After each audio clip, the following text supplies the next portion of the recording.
What's going on, gamers? How's everyone doing today? Okay, so here we have Digital Foundry letting people know, which I've been telling people for a while, how the PlayStation 5 Pro CPU works. It's the same as the base CPU, except in some games it may get a slight 10% boost, but it's still not enough for modern and games that are going to be coming in the future because a lot of people were thinking that games are the same GPU ratio as they were last gen, and that's not the case anymore. The ratios have changed. Now the CPU ratio is a lot higher in demands compared to what it used to be. So you can't just upgrade your GPU like you could before and have your CPU be just as fine. And we're going to go right into this. And actually, what I'm going to do right here is I'm going to give you guys an example of the Unreal Engine 5. So if you type this in, it'll give you the idea that the Unreal Engine 5 can be CPU heavy depending on the complexity of the calculations and the number of widgets displaying. Here are some tips improving CPU performance. And then if we go to, for example, um, actually, you just type in this next gen games are CPU heavy, plus there's tests too. It says, yes, next generation games are becoming more CPU heavy as games become more complex and demand more for both the CPU and GPU. In general, the GPU is more important than the CPU for most games because it handles the graphics processing and rendering. However, the CPU is responsible for core processing tasks. High CPU usage can cause sluggish performance, long loading times, and unexpected crashes. You can check your CPU usage in the Task Manager Performance tab. If you're experiencing high CPU usage, you can try updating your drivers. But like a balance is now like coming into play more than it used to. So this just gives people, the idea of that. And, it just helps people out. Another thing I said right here too is that, it's CPU limited for the PS5 Pro video that I did almost 2 months ago. But let's go ahead and get into what Digital Foundry have to say. Like, subscribe, let me know what y'all think, and we're gonna test the CPU. But the PS5 Pro, it's still a good console, but yeah, just know the limits of it. Okay, so now we're going to move on to actual game performance and what the new features of the PlayStation 5 Professional mean for all of that. And we're going to kick off with the element that's probably most contentious about it, which is the fact that the CPU isn't really changed at all from the base PlayStation 5. This is slightly problematic because we have found a number of games where there are CPU limitations. I'm going to quickly cycle back to Game Boost first of all, because there's actually a mode on PlayStation 5 Pro where developers can actually opt in to having 10% extra CPU clock. And that comes at the expense of a little bit of GPU performance. So I tested it in Cyberpunk 2077, which hasn't been patched.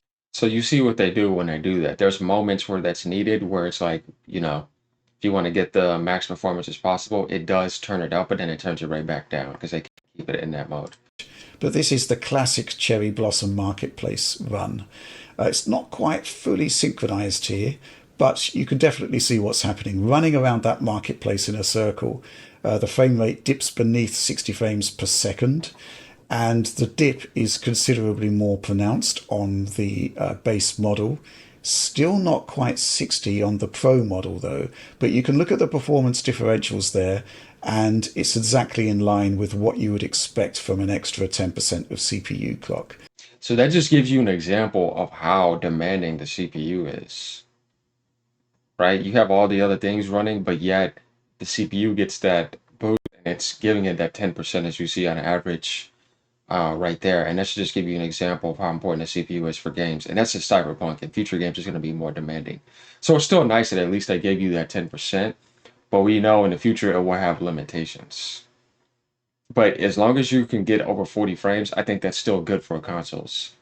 As long as you're not dipping below 30, things can be okay. But just don't expect, native 4K 60. It's just not going to happen, guys. So we can confirm that Game Boost isn't just boosting graphics performance, you are getting that 10% of extra CPU clock. Yeah, that's nice because they didn't really tell people that, but they did the same thing for the Pro, so I pretty much expected that, and that's what I was telling people. They're going to do a 10% boost at most. I've said that in a lot of my videos. I've also explained to people, if y'all didn't know too, how the teraflops works. So right here, the PS5 Pro spec is being used in a sense everyone's actually half. Like for example, the Series X is 12.2. Microsoft's been had direct machine learning, so the Series X will be, in floating point 24 teraflops. Like if they took the 16.7 on a PlayStation 5 Pro and put it in 32-bit, it would be 33.4, but that's not the reality, you know what I mean? Because you could take a graphics card that has 33.4 natively, like the Series X would have 12.2, and the PlayStation 5 Pro would have 16.4, and you would double that, and it would just still leave it behind. It's the same thing, but you're going to be getting the performance of, 12.2 with the Series X, 15 point or 16.7 with the PS5 Pro, and 3070 is going to be 30 teraflops. Whereas if you put it in 32, it goes to 60. You know what I mean? That's literally how it works, guys. It has nothing to do with anything else. So don't get too caught up in that nonsense. Just to get that out the way for y'all. The other test I did, and this one is for a pro enhanced game, and that is Baldur's Gate 3, the classic city run.